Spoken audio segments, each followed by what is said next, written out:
Good morning, everybody. I have finally found a use for my Nebula Fragment, and so I thought to myself, why don't I turn it into a perfected artifact? Which then leads me to believe that there's probably some people that don't know what a Nebula Fragment is, don't know what a perfected artifact is, and even those who have it might not know what to do with it. So I'm going to go over all of that today. What is the Nebula Fragment? What are the perfected artifacts? And how do you get them? So first, how do you get the Nebula Fragment?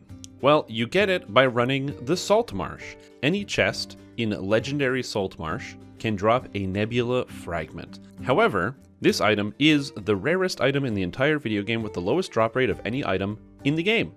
As a result, you're probably not going to get one from Saltmarsh, as most people didn't, as I know people that have been running Saltmarsh every single week since the release and still haven't gotten one.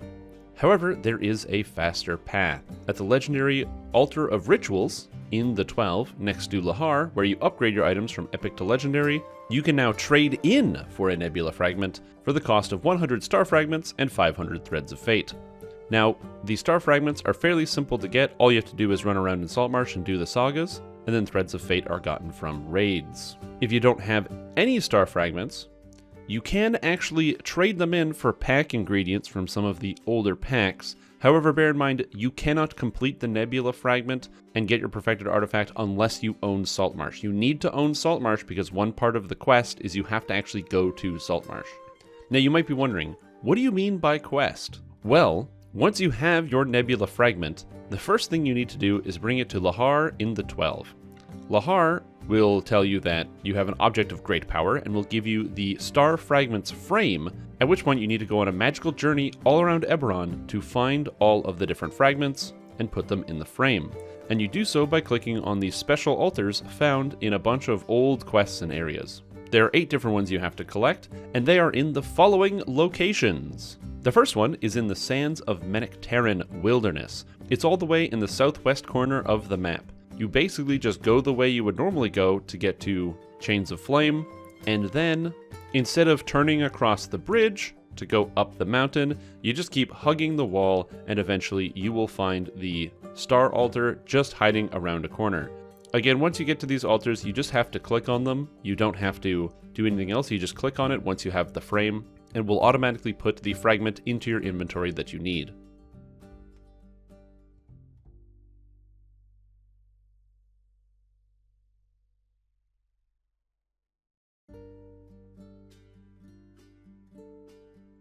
The second is on Storm the Beaches. This one is very, very easy to get, Storm the Beaches being a quest in House Deneath, as all you have to do is enter into the quest and tell the captain you'd like to take the warship into battle, because the altar is on the warship, so it's right at the beginning. You don't need to complete the quest at all, you just enter in, get on the warship, head up to the top of the ship, and there it is hiding just up against the wall. The next one you will find inside of Party Crashers. Now, Party Crashers is a quest in House Fjarlin, and this can be a long and irritating quest. However, the location of the Nebula Fragment is actually very easy. All you have to do is enter into the front door, take a hard left, and it's just sitting there in the corner waiting for you to click on it. Next up is the quest, The Spinner of Shadows. That's right, The Spinner of Shadows is the first quest that you will actually need to do other quests for. You cannot simply do it right away. You will need to complete the Lords of Dust and Servants of the Overlord. However, once you've done this, all you have to do is head into the room with the Spinner of Shadows. You do not need to complete the quest. Head to the right and follow a quick line, jump into the lava, and underneath you will find the altar right there staring you in the face. After that, you have another quest that requires flagging, Into the Deep. This requires you to do all the other quests in the Red Fens. You must do The Last Stand, Claw of Volkur, and Fathom the Depths first. However, once you've done all 3 of those, you can then go into the deep and find it right next to the entrance. It's not too far away, you just enter in, take a left, and you'll find it no time. This one took me quite a while to find, even with some helpful instructions, so I'm happy I can post this video so you don't have to try to search out this entire ocean to find this one.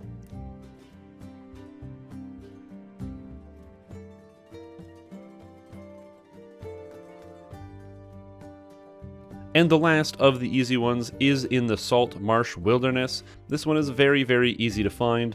all you have to do is go to the quest The Final Enemy, which is the final quest, the capstone at the Sahagin Fortress, the giant rock sticking out of the ground, and instead of going in the front door, go around to the back of the rock, and there it is staring you in the face. So those are the easy ones. There are 2 slightly harder ones because they come from raids. The first one is in the Chronoscope. Now this one is also an easy one because you don't need to complete the raid in any capacity, but you know, it's a raid, so some people might get nervous about that. But this is extremely easy to get. Once you've completed the opening fight, all you have to do is enter into the Rusty Nail Tavern and go behind one of the bars at the back of the Rusty Nail, and you'll find it just hiding up against the bar. And finally, to get the last shard of power you need for the Nebula Fragment, this one takes place in the Vault of Night, Part 6. That's the part with Vila. Now technically, you also don't need to complete this. However, you probably should beat the dragon first, especially since you're going to be coming in here with a raid group anyway.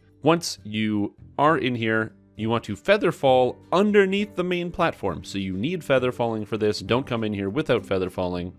And you want to feather fall underneath the main platform, and you'll find a floating island underneath that you can land on. Now this island previously was used for getting back up, so in case the dragon knocks you off or you slip and fall, you could get to this island, click on the portal, and it would take you back up into the raid so you wouldn't lose out on your loot or the rest of the quest. However, this is also where the final shard of power can be found that you need for your frame.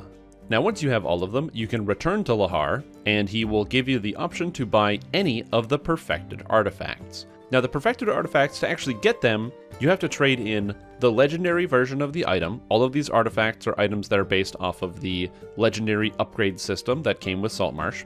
So you need the legendary base item, you need to consume your Nebula Fragment, it costs 500 Threads of Fate, which comes from raids, and 250 pack-specific components. So if you're getting it from House Beneath, say you want the legendary Jits Tetka, which is what I made, you will need 250 House Beneath medallions from running those quests on Epic. And on top of that, because you need the legendary version, creating a legendary version of any of these items takes 150 components, so that's effectively 400 pack-specific components. So you might be wondering, why would you want a perfected artifact? What's so great about it?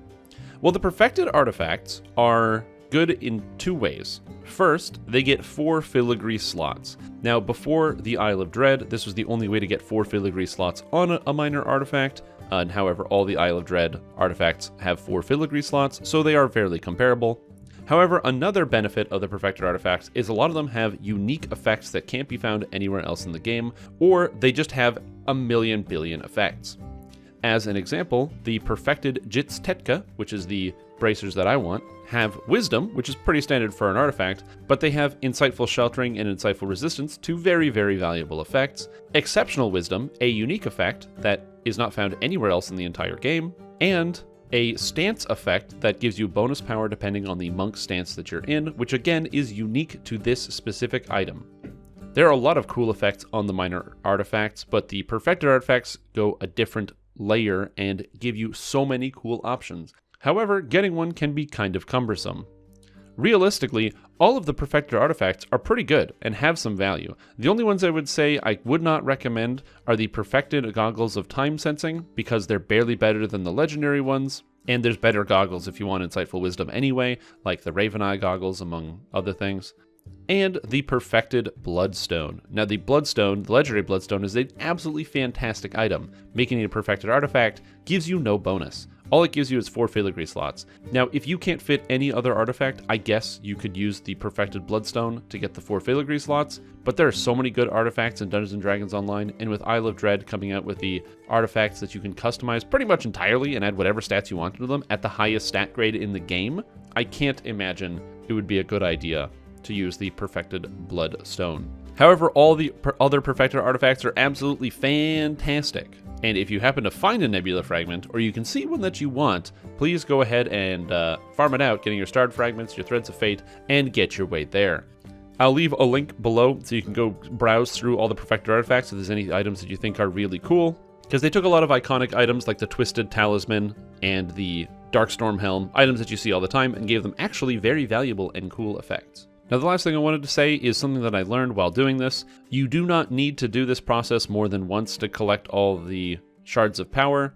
The actual frame itself is bound to a count, so while you need multiple nebula fragments if you want to craft another item, so you need a second fragment to craft a new item, if you want a artifact, let's say on another character, you have a lightning alchemist that you really want to have the Darkstorm helm on, you can just take the fragment, put it in the shared bank, take it out on your other character, and then you don't have to go through the whole rigmarole of running around and collecting all the star shards and the shards of power. They're not consumed. It's having the activated frame is what lets you talk to Lahar, so you only need to do this process once. Anyways, that's all I have for you today. Thank you for watching. I hope you get your Nebula Fragment and your perfected artifacts. I sat on mine for a while. I got mine, I don't know, about 6 months ago, and I just didn't know what to do with it, and now I finally figured it out what I wanted to do with it. Play a monk in 2022.